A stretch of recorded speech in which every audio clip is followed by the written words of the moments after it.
surnommé Sinaï. Pourquoi? Parce qu'il y a un mot en hébreu qui s'appelle Sina, qui signifie la haine. Que dès ce jour-là, la haine des peuples est venue contre le peuple d'Israël. Nous, on peut fermer les yeux et dire « je suis ». Dès lors se pose la question « pourquoi tu es ?» Cette question-là, c'est la question des questions. Et tac, dans la cible. T'as une chance sur combien? Mais si Dieu existe, ça casse les pieds.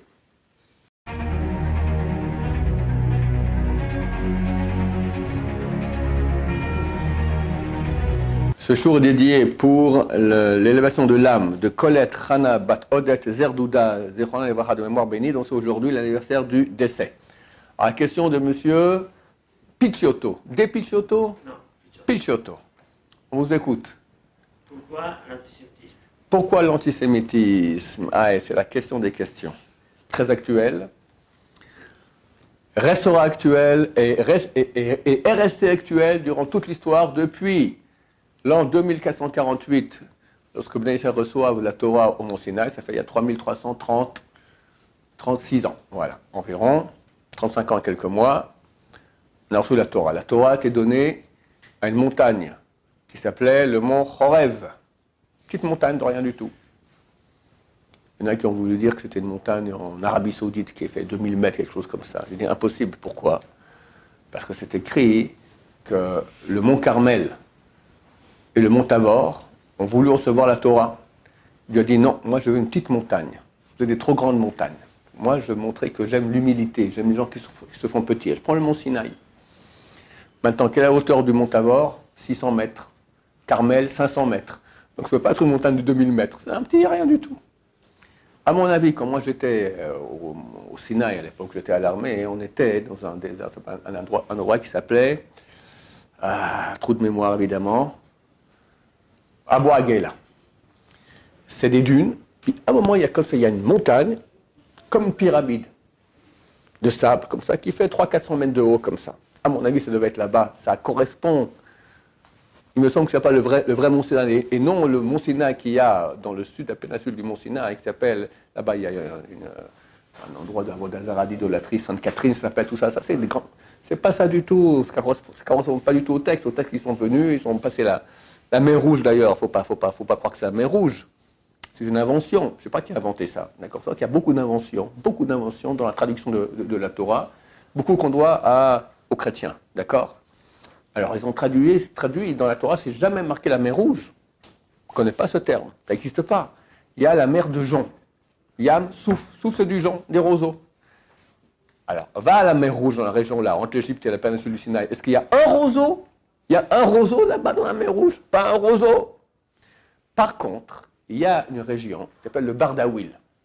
C'est au nord-ouest de la péninsule du Sinaï, c'est-à-dire exactement la frontière entre l'Égypte et le Sinaï. Là-bas, il y a une presqu'île, il y a une sorte de bande comme ça qui rentre dans la Méditerranée. Et entre cette presqu'île et la terre ferme, il y a de la mer, mais ce n'est pas très haut, d'accord? Et c'est plein de roseaux. Le Bardaouil, à mon avis, c'est là-bas qu'il y a eu la traversée de la mer Rouge.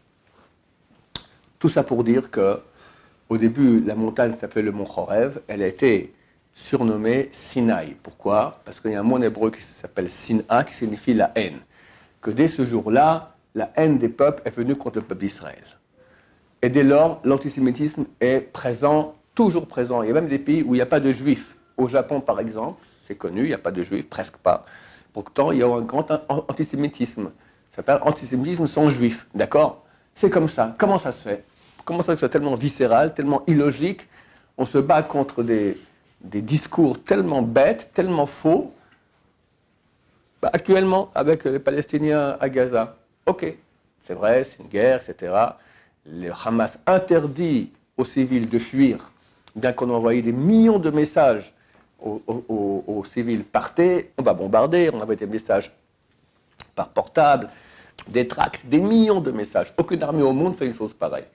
Le Hamas les empêche de partir. Ok, mais on ne va pas se laisser canarder, mourir pour sauver les civils, donc on n'a pas le choix.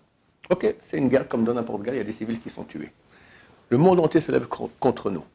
Quelqu'un s'est-il levé, le monde entier s'est-il levé contre l'Ukraine, contre la Russie, qui a fait bien plus de morts, Minimum 1 demi-million de morts la dernière année. Minimum. Quelqu'un en parle? Rien du tout, ils s'en foutent complètement. Si c'est Am Israël, c'est différent. Et comme ça, toute l'histoire. Pourquoi? C'est très simple. Dieu, pourquoi a-t-il créé le monde? Dieu est parfait, parfaitement bon. Il ne doit rien à personne, mais par sa volonté, parce qu'il voulait, parce qu'il y avait une autre raison, parce qu'il voulait, il a créé un monde où il pourra octroyer le bien. Quel est le bien le plus grand que Dieu peut octroyer? Lui-même. Ni la richesse, ni la vie, ni la Torah, ni tout ce que vous voudrez, il n'y a pas plus grand que lui. Ok, alors Dieu a créé ce monde, où bien sûr la perle de ce monde-là, c'est l'humanité, et il propose à l'humanité, je te propose moi. Branche-toi avec moi, reçois des parties de moi, deviens divin comme moi. Ok, comment on fait pour devenir Dieu? Première chose, il faut comprendre que dans toute la réalité, rien n'a de libre arbitre. Ni le monde matériel, minéral, ni végétal, ni animal. Si un chat a choisi ça ou ça, ce n'est pas parce qu'il a choisi. Il a une nature qui est très simple. L'échelle animale, elle est celle qu'ont beaucoup de gens. Enfin, nous tous, on est partie animale chez nous, mais il y a beaucoup trop de gens qui ne font qu'écouter leur échelle animale et pas plus. C'est recherche de plaisir maximal, fuite de souffrance maximale, c'est tout. Donc, le chien va décider en fonction du rapport, s'il lui donne un bononos et un gourdin, il devra choisir. Si c'est un bulldog du Bronx, il préfère le coup de bâton et le nonos. Si c'est un petit chien qui sort du coiffeur du 16e, il préférera le rien du tout, ni nonos, ni gourdin. Mais il n'y a pas de choix. Il réagit en fonction de sa nature. Idem les anges. Le seul qui a deux natures, c'est l'être humain. Il a la nature qui est divine, le poussant à aimer Dieu, le poussant à aimer faire le bien, le poussant à chercher la vérité et le sens de sa vie. D'ailleurs, nous sommes la seule créature au monde qui a la capacité d'avoir conscience de soi-même. Le chien, le chat, les éléphants, ils savent qu'ils vivent. Non, ils vivent, mais ils ne savent pas qu'ils vivent. On ne peut pas fermer les yeux et dire « je suis ». Nous, on peut fermer les yeux et dire « je suis ». Dès lors se pose la question « pourquoi tu es ?» Cette question-là, c'est la question des questions que Dieu demandera à tous les êtres humains, juifs ou pas. Je t'ai créé, tu avais une conscience qui te faisait pourquoi tu es, et à quoi tu as passé ta vie, tu l'as perdu à rien, ok, bah tu as tout perdu. D'accord? C'est en cela qu'il y a une culpabilité chez chaque être humain, parce qu'il s'est posé des questions existentielles, qui sont les questions que tout le monde se pose au moins une fois dans sa vie. Pourquoi elle continue à vivre sans avoir les réponses aux questions existentielles? Comment tu vis sans savoir pourquoi tu vis? Donc on a une partie comme ça qui s'appelle notre programmation divine. On a une programmation animale comme tous les animaux. Pire que les animaux, on peut dire. D'accord? On peut arriver à faire bien pire que les animaux. Qu'avoir la Shoah et le 7 octobre. D'accord? Les hommes peuvent être beaucoup plus graves que les animaux. Dès lors, vu qu'il y a deux programmations, j'ai le choix. Dieu me dit, suis la programmation divine, pas animale. Mais la partie animale, elle est super puissante. Vous la connaissez tous le matin quand on se lève. Tu vois à quel point tu pèses lourd, combien c'est bon un matelas, d'accord? Chez tout le monde c'est comme ça. Le Rav Eliashiv, c'était le grand de la génération. Alors quand il était vieux, il est mort à l'âge de 105 ou 106 ans, il y avait une caméra 116, 24 pour voir qu'il ne lui arrive rien du tout. Alors il dormait je crois 4 heures par nuit, quelque chose comme ça. Mais dès que le réveil sonnait, tac, assis, il faut attendre le temps de dire moderne, tac, levé. Ah, ça c'est des grands de Torah, d'accord? Ce sont des géants dans leur combat contre la partie animale. Donc il y a deux parties. Et Dieu a voulu qu'on suive la partie divine, mais qu'on le fasse par nous-mêmes. Et en cela, tu es. Quand tu as un libre arbitre, tu es. Si tu n'as pas de libre arbitre, tu n'es pas. Premier cadeau que Dieu va me donner, être. Parce que Dieu, c'est ça, sa définition que nous connaissons. Son nom, c'est Yud Ke Vav Ke, c'est la contraction des mots qui celui qui était, est et sera. Donc, être maximal, nous aussi, on va commencer à être. Et plus on va se brancher aux ordonnances de Dieu, plus on va amener sur nous des parties divines. Très bientôt, ma chère viendra, et on verra sur chacun quelle partie divine il a sur lui. On verra de la lumière. Les grands tzadikim le voient déjà. Nous, on ne voit rien du tout. Il peut y avoir deux personnes avec une grande barbe et un grand chapeau. Un, c'est un fourbe mécréant, et un autre, c'est un grand tzaddik. D'accord? On ne voit rien du tout. Mais très bientôt, tout cela sera très, très apparent avec l'aide de Dieu. Maintenant, si Dieu avait créé dans le monde autant de bien que de mal, autant de vérité que de mensonges. Ce qui, nous, à prime abord, on dirait, si tu me donnes maintenant, tu veux que j'ai un libre arbitre, il faut me créer une pulsion allant vers le bien et allant vers le mal, d'égalité, 50%, comme ça j'ai un vrai libre arbitre. Mais c'est faux, pourquoi? Parce que l'être humain, de façon naturelle, il est attiré par la vérité. La vérité, qu'est-ce que c'est? C'est ce qui est. Le mensonge, c'est ce qui n'est pas. Quelqu'un achète pour, je sais pas, $1 million, il achète un appartement. Si c'est des faux papiers, il ne voudra pas signer. Non, mais c'est bon, je t'invite au resto, on va fêter ça avec un bon vin. Allez, ouais, t'as raison. D'accord? Qui va faire ça? C'est idiot. Parce que tu vois bien la réalité, tu n'as rien. Donc l'homme, il veut la vérité, il ne veut pas le mensonge, il ne veut pas rater sa vie. Alors qu'est-ce qu'il va faire Dieu? Pour qu'il y ait quand même des gens qui aillent vers le mensonge, il va créer beaucoup plus de mensonges pour très peu de vérité. Am Israël avec la Torah, et pas tout Am Israël, que ceux qui comprennent que la Torah est vraie. Et presque le monde entier va aller dans le mal. Il y en a qui sont aussi des amoureux de Dieu dans le monde entier, chez les goïms. Oui, ça existe, mais une très petite minorité. Dès lors, on se retrouve tous avec un libre arbitre, parce qu'on va voir l'immense majorité du monde aller vers le mensonge. Parce qu'on leur dit, écoute mon cher ami, il y a un Dieu. Bon, qui sait, peut-être oui, peut-être non. On peut prouver. Oh là là, ça me saoule, je préfère.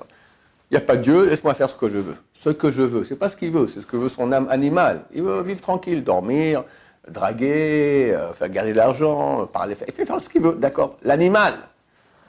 Mais comment t'expliquer un monde? Aujourd'hui, la majorité des scientifiques reconnaissent qu'il y a une force divine, créatrice. Vous savez que jusqu'en 1965, j'avais 5 ans. Je suis né en 1960, d'accord. Le monde scientifique croyait à la définition grecque du monde. Einstein y croyait, dur comme fer. Le monde a toujours été. Bon, ça a l'air un peu absurde, quoi. Toujours, ouais. Et avant, bah non, il y avait aussi avant. Et encore avant, toujours. Bon, bizarre. Et un juif scientifique, non religieux, qui nous voit Einstein, lui a dit, ça ne tient pas la route. Il y a des preuves qui montrent qu'il y a un début. Il dit, non, laissez-moi tranquille, je ne veux pas voir. Le type, il est revenu après 2-3 ans, il dit, vous m'agacez. Comme ça, il lui a dit, Einstein, vous m'agacez. D'accord, je ne veux pas voir un truc pareil, parce que s'il y a un début, ben, il y a un créateur. S'il y a un créateur, je ne connais pas la vie privée d'Einstein, mais il n'avait pas l'air avec ses cheveux longs trop religieux, d'accord. Il devait sûrement s'amuser, les filles, machin, tout ça, bah, avec sa pipe, d'accord. Alors, c'est très à la mode la pipe. Les femmes, il y a beaucoup qui tombent dans le panneau à cause de ça. Ben voilà, alors du moment qu'il y a un Dieu, ça casse les pieds à tout le monde, il n'y a pas de Dieu. En 1965, 2 employés de la compagnie de téléphone anglaise Bell, comment ils s'appelaient? J'ai oublié leur nom. Simpson et je ne sais plus. Wilson et ils l'ont reçu pour cela après le prix Nobel. Ils sont en train de mettre leur antenne. Et ils entendent un bruit comme ça qui dérange partout où ils mettent leur antenne. C'est un bruit, c'est une grande antenne de 3-4 mètres comme ça. Il y a un bruit. Qu'est-ce que c'est? C'était l'écho du Big Bang. Parce que quand tu fais « ha » comme ça, ben, la voix elle part. Maintenant, quand c'est un Big Bang, la voix elle part et elle retourne dans l'espace sans cesse, elle est encore là. Et ça empêchait l'émission de téléphone de passer. Ils ont analysé, ils ont compris. Et dès lors, il n'y a aucun scientifique au monde qui remet en cause la véracité du Big Bang. C'est quoi Big Bang? Il n'y a rien. Tout à coup, il y a une petite boule. Quand j'étais jeune, on disait comme ping-pong. Après, les astrophysiciens ont dit, mais non, c'est plus petit que rien du tout, 1 milligramme de millimètre, d'accord? Donc, il y a toute la masse du monde, toute la matière, tout le monde est là-dedans. Puis, ça éclate. Et de ça est créé le monde. Quand ça éclate, il y a une lumière extraordinaire. C'est ce que commence la Torah. Et Dieu dit que la lumière soit, la lumière fut. Voilà, ça commence comme ça. Mais avant, il n'y avait rien. Comment il n'y a rien, tout à coup, il y a? La majorité des scientifiques disent qu'il y a un créateur. Plus que cela. Attends, si ça partait, ça éclate, et puis ça reste rien, un gros rien du tout, nullité. Bon, bah, ça passait arriver une fois dans l'histoire, boum, ça fait boum, et ça restait boum. Mais regarde quel monde précis, quel monde extraordinaire a été créé. Extraordinaire. C'est phénoménal de précision, complètement anormal. J'ai raconté ça, je vous raconte encore une fois. Il y a beaucoup de preuves, mais j'ai encore dans mes écrits, ça date d'il y a 30 ans, il y avait un grand astrophysicien vietnamien, il s'appelle Trinh Xuyen Truong. Il faut bien se rappeler de son nom. Trinh Xuyen Truong, quelque chose comme ça, j'ai oublié. Lui, il donne beaucoup de preuves, comme quoi c'est clair qu'il y a une force créatrice qui a créé le monde. Une des preuves qu'il donne, il dit comme ça, lorsque le monde a été créé, donc boum, il y a eu le Big Bang, et il n'y avait pas encore la matière. C'était du magma, ça s'appelait. Et il y avait ce qui s'appelle une soupe, comme ça, les astrophysiciens appellent cela, une soupe de particules élémentaires. C'est même pas des atomes, même pas des neutrons, même pas des rien. Des particules élémentaires. Maintenant, il dit, cette soupe-là, qu'est-ce qui s'est passé? Il y a 4 lois de base dans la nature. La première, c'est Newton. C'est la force d'attraction. Chaque masse, elle attire vers elle. Si je prends maintenant cette feuille et je la lâche, elle tombe. Pourquoi elle tombe? Parce qu'il y a la masse de la Terre qui attire. Voilà. La feuille aussi, il m'a dit, un copain astrophysicien m'a dit, la feuille aussi, elle attire la Terre. Mais pas beaucoup, ça ne se voit pas. D'accord? Chaque masse attire. Maintenant, dans notre soupe de particules élémentaires, tu as des particules élémentaires qui vont s'attirer les unes les autres. Elles vont commencer à s'attirer et vont se mettre ensemble. Ça va créer des particules plus qu'élémentaires. Et après, ça va commencer à faire des neutrons, des électrons, des protons, puis des atomes, puis des molécules, puis des cellules, puis des étoiles, puis notre monde. Trinh Xuyen Tran nous dit qu'il fallait qu'il y ait une précision dans la masse de cette soupe de particules élémentaires. Si elle était trop chargée, trop épaisse, c'est-à-dire que les particules étaient trop rapprochées, alors toutes les particules commençaient à se rapprocher, ça aurait fait un big crunch, un big bang, un bring crunch, tout se remet ensemble, terminé, il n'y a plus de monde. Et si au contraire elle était trop légère, alors les particules élémentaires seraient restées éloignées et on serait encore à l'état des particules élémentaires. Il n'y aurait rien du tout, ni monde, ni rien du tout. Il fallait une précision très précise, de l'ordre de combien? Allez, écoutez bien ce qu'il dit. De l'ordre de la chance qu'il y aurait à un archer de tirer une flèche et tomber du premier coup dans une cible qui fait 1 cm de côté, 1 cm de côté, au carré. D'accord? Une cible de 1 cm sur 1 cm. Quelqu'un fait ici du tir à l'arc? Alors, je te mets une cible maintenant, tu tires dedans. Combien tu as de chance de toucher la cible? 1 cm. Hein? Ça dépend de la distance. À 1 mètre, tu as des chances de mettre. À 10 mètres, il faut être un bon archer. À 100 mètres, c'est mort. Lui, il dit c'est la même chance qu'il y aurait à un archer pour mettre une flèche du premier coup dans une cible qui fait 1 cm de carré. Si lui, il est passé à un bout du monde, de l'univers, et la cible à l'autre bout de l'univers, 1 milliard, qu'est-ce que je raconte? 13 milliards,7 années-lumière. D'ici à la Lune, c'est 1 seconde-lumière. Au Soleil, c'est 8 minutes-lumière. Les étoiles les plus proches, c'est quelques millions d'années-lumière. L'univers, 13,7 milliards d'années-lumière. 13,7 milliards d'années-lumière. La flèche, pendant 13 milliards, si elle bouge à la vitesse de la lumière, pendant 13,7 milliards d'années, elle avance et tac, dans la cible. Tu as une chance sur combien? C'est ça la chance qu'il y avait que la soupe de particules élémentaires soit exactement équilibrée, ni trop épaisse, ni trop légère. Alors, il y a un bon Dieu ou pas? Ça, c'est un exemple qui donne. On en voir quelques-uns. Et aujourd'hui, scientifiques, beaucoup plus. Mais si Dieu existe, ça casse les pieds. Moi, je vais draguer la femme de mon copain. Je ne peux pas. Je veux rien que la regarder. Ben, même pas ça, mon cher ami. Il faut prier, il faut faire la bénédiction avant et tout ça. Ouh là là là là là là. Non, non, c'est clair, c'est tout le fruit du hasard. Et comme ça, le monde fonctionne. Donc, Dieu va créer un monde plein de mal pour très peu de bien. Maintenant, dans ce monde de mal, il y a les têtes brûlées. Il y a les militants du mal qui ont des âmes qui peuvent se repentir et reconnaître Dieu. Mais de façon naturelle, c'est vrai qu'il y a des âmes, c'est Amalek entre autres, et beaucoup d'autres avec, qui ont la haine de Dieu dans leur cœur.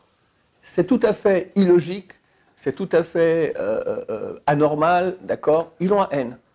Et vu que Dieu et son peuple font un, et que l'image de Dieu sur terre, c'est le peuple d'Israël, donc ils ont la haine du peuple d'Israël. Viscérale, anormale, très puissante, au prix de tout.